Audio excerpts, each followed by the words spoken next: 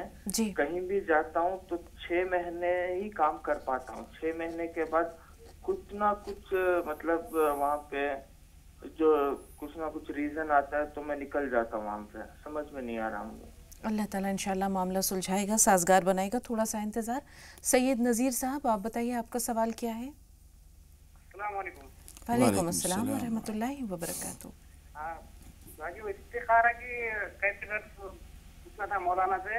جی ٹھیک ہے. استخارے کا طریقہ اور دعا ٹھیک ہے ضرور بتائیں گے ایک چھوٹے سے بریک کے بعد.